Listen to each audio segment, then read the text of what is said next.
আগের দুটি ভিডিওতে আমরা দেখেছি যে লোকাল হোস্টের মধ্যে কিভাবে জ্যাম্প ইনস্টল করা যায় এবং তারপর সেইখানে আমি ওয়ার্ডপ্রেস ইনস্টল করে সেখানে একটি ফ্রি থিম ইনস্টল করেছিলাম উইথ ডেমো ডেটা। আপনি যদি আগের ভিডিও দুটি দেখে না থাকেন তাহলে ডেসক্রিপশানে লিঙ্ক দেওয়া থাকবে, আপনি দেখে নিতে পারেন। গুগল ক্যাপচা আমরা ইউজ করি যে কোনো ফর্মের ক্ষেত্রে তার সিকিউরিটিটাকে বাড়াবার জন্য। দেখুন, এই যে থিমটা আমরা ইনস্টল করেছিলাম, এখানে যদি কন্ট্যাক্ট পেজে আমি ক্লিক করি, দেন কন্ট্যাক্ট পেজে প্রথমে একটা ম্যাপ আছে, তারপরে একটা কন্ট্যাক্ট ফর্ম আছে। এখানে কিন্তু ক্যাপচা লাগানো নেই। ওকে, তো আজকে আমরা কি করব, এই যে ফর্মটা এখানে লাগানো আছে কন্ট্যাক্ট ফর্মে, এখানে আমি একটা ক্যাপচা লাগাবো এর সিকিউরিটিটাকে বাড়াবার জন্য। ব্যাকএন্ডে ডব্লিউপি ফর্ম ইউজ হয়েছে এই ফর্মের জন্য। মেনলি দুটি প্লাগইন ইউজ হয় ওয়ার্ডপ্রেসের ক্ষেত্রে এই কন্ট্যাক্ট ফর্ম বা যে কোনো ফর্ম বানানোর জন্য। সেটা হচ্ছে WP form and another one is contact form 7। ওকে, তো এই থিমটার ক্ষেত্রে যখন আমরা থিমের ডেমো ডেটা ইনস্টল করেছিলাম তখন ডব্লিউপি ফর্ম অটোমেটিক ইনস্টল হয়েছিল। তো ডব্লিউপি ফর্মের মধ্যে যদি আমি ক্লিক করি, দেন আমি এখানে একটা ফর্ম দেখতে পাচ্ছি। এই ফর্মটাকে যদি আমি এডিট করি, সেই ফর্মের লেআউটটা হচ্ছে এরকম দেখাচ্ছে। দেখুন, এখানে name, email and comment or message.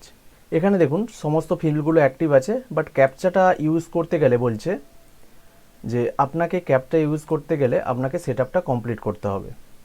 তো আমি এখন চলে যাব ডব্লিউপি ফর্ম সেটিংসের মধ্যে চলে যাচ্ছি, যেখানে ক্যাপচা সেটআপ করতে হবে। এখানে দু রকমের ক্যাপচা আছে, একটা এইচ ক্যাপচা আর একটা আছে রিক্যাপচা। রিক্যাপচা গুগল প্রোভাইড করে, আমরা রিক্যাপচায় ক্লিক করব এর সেটআপটা কমপ্লিট করার জন্য। রিক্যাপচার ক্ষেত্রে আপনি ভার্সন 2 এবং ভার্সন 3 দু রকমই ইউজ করতে পারেন, সেটা আপনার নিজের মতো করে।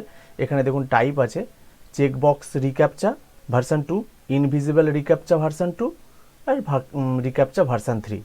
আমি প্রথম আপনাদেরকে দেখাবো যে ভার্সন 2 আপনি কিভাবে সেট করতে পারবেন, আর তারপর দেখাবো ভার্সন 3 আপনি কিভাবে সেট করতে পারবেন। তো এই ভার্সন 2 সেট করার জন্য কি কি লাগবে, এখানে সাইট কি লাগবে, সিক্রেট কি লাগবে।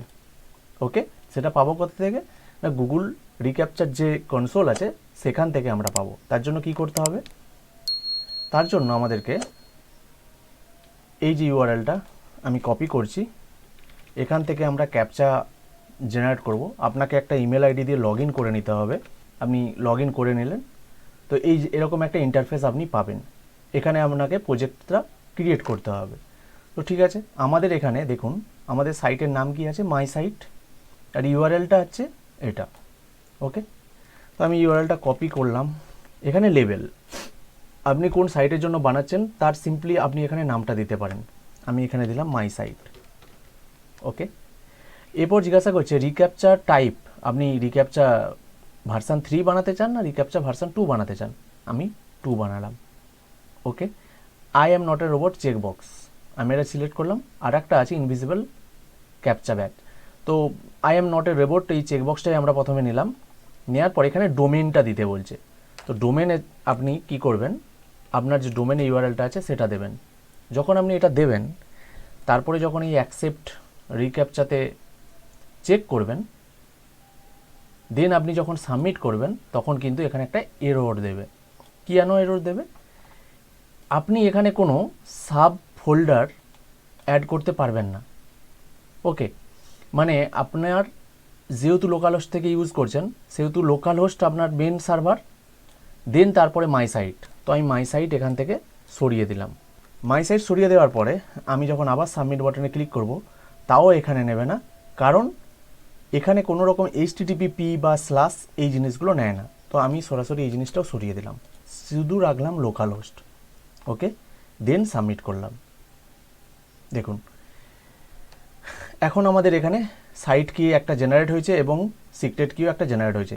এই কিটাকে আমি আমার সাইটে ইমপ্লিমেন্ট করব। তো কিটাকে এখান দিয়ে সিলেক্ট করে কপি করে নিতে পারেন, অথবা কপি সাইট কিতে ক্লিক করলে কপি হয়ে যাবে। তো কপি করলাম, কপি করার পর সাইট কিতে এটা বসালাম, দেন এগেন সিক্রেট কিটা কপি করলাম, দেন সিক্রেট কিতে বসালাম। ওকে, আমার এখানে এসে গেল।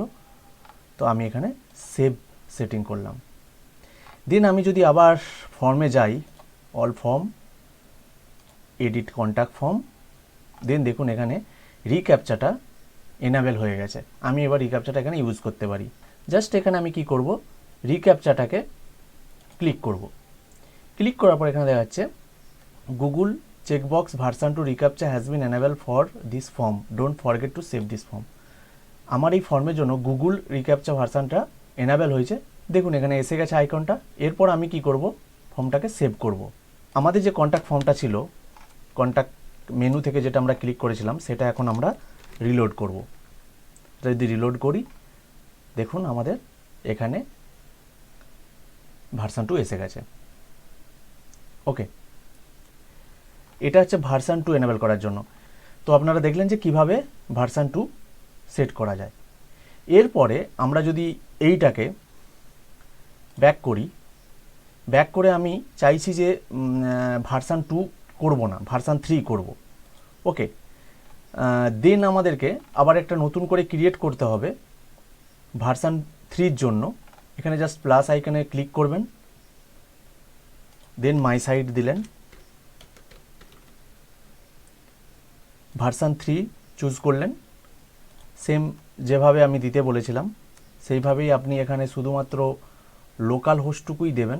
দেন এখানে চেকবক্সে ক্লিক করবেন, দেন সাবমিট করবেন। সাবমিট করার পর ভার্সন 3 জন্য আপনার একটা নতুন সাইট কি এবং সিক্রেট কি কিন্তু ক্রিয়েট হয়েছে। দেন আমাদের এই নতুন সাইট কি এবং সিক্রেট কিটাকে আমাদের ফর্মের মধ্যে সেট আপ করতে হবে। তার জন্য কি করব, সেটিংসে যাব, দেন আমরা আমাদের ড্যাশবোর্ডে যাব। ড্যাশবোর্ডে যাওয়ার পর ডব্লিউপি ফর্ম থেকে সেটিংসে ক্লিক করব। সেটিংসে ক্লিক করার পর এখানে ক্যাপচাতে যাব। ক্যাপচাতে যাওয়ার পর দেখুন এখানে রিক্যাপচাটা সিলেক্ট হয়ে আছে। আমরা ভার্সন 2 এর জন্য সিলেক্ট করেছিলাম। এবার কি করব, আমরা ভার্সন 3টা চুজ করব। ভার্সন 3 চুজ করে যদি আপনি এটাকে সেভ করে দেন, তাহলে কিন্তু আপনার এটা কিটা কাজ করবে না, কারণ ভার্সন 3 জন্য কিটা চেঞ্জ হয়েছে। এখন আমাদের এই কিটা আমরা কপি করব, সাইট কি কপি করে ভার্সন 3 জন্য সাইট কিটা পেস্ট করব। আবার গিয়ে সিক্রেট কিটা কপি করব, দেন আবার ভার্সন 3 এর জন্য সিক্রেট কিটা পেস্ট করব। পেস্ট করার পরে এটাকে আমরা সেভ করব। ফর্মটাকে আমি একবার রিলোড করে নেব। রিলোড হয়েছে, এখানে দেখুন রিক্যাপচা দেন এনাবেল হয়েছে। তো দেন যদি আমাদের যে ফর্মটা ছিল সেটাকে যদি আমরা রিলোড করি, দেখুন এখানে কিন্তু রিক্যাপচা চেকবক্সটা চলে গেছে। এটা ভার্সন 2 এর জন্য চেকবক্স আসছিল। ভার্সন 3 এর জন্য কি হচ্ছে, দেখুন এখানে ডান দিকে রিক্যাপচা প্রোটেক্টর একটা আইকন শুধু এসে গেছে, যেটা কিন্তু পুরো ফর্মটাকে ভ্যালিডেট করে রেখেছে। আপনি সাইটে যেখানেই ফর্ম থাকুক না কেন, আপনাকে আলাদা করে আর এই রিক্যাপচার জন্য প্রত্যেকটা ফর্মে আলাদা করে কাজ করতে হবে না, যদি আপনি ভার্সন 3 ইউজ করেন। কিভাবে আপনি ভার্সন 2 বা ভার্সন 3 ইউজ করতে পারবেন, কোনো ক্লায়েন্ট বলতে পারে যে আমার ফর্মে ক্যাপচা দেখাও, তো সেক্ষেত্রে আপনি ভার্সন 2 চেকবক্সটা ইউজ করে নেবেন, বা যখন কোনো রেস্ট্রিকশন থাকবে না তখন আপনি ভার্সন 3 ইউজ করতে পারেন। এই ভিডিওতে আমি ডব্লিউপি ফর্মের ক্ষেত্রে ভার্সন 2 ভার্সন 3 কীভাবে ইউজ করতে হয় সেটা দেখালাম। এরপর নেক্সট ভিডিওতে আমি দেখাবো যে কন্ট্যাক্ট ফর্ম 7 এর ক্ষেত্রে আপনি ভার্সন 2 এবং ভার্সন 3 কীভাবে ব্যবহার করবেন, এবং কন্ট্যাক্ট ফর্ম 7 এবং ডব্লিউপি ফর্মের মধ্যে কোনটা ব্যবহার করা ইজি এবং সঠিক। তো যদি আপনি চ্যানেলে প্রথমবার এসে থাকেন তাহলে অবশ্যই সাবস্ক্রাইব করুন, যাতে নেক্সট ভিডিও আপলোড করার সাথে সাথে আপনার কাছে নোটিফিকেশান পৌঁছে যায়। ভিডিওটা ভালো লেগে থাকলে অবশ্যই লাইক করবেন। ভালো থাকবেন, সুস্থ থাকবেন, ধন্যবাদ।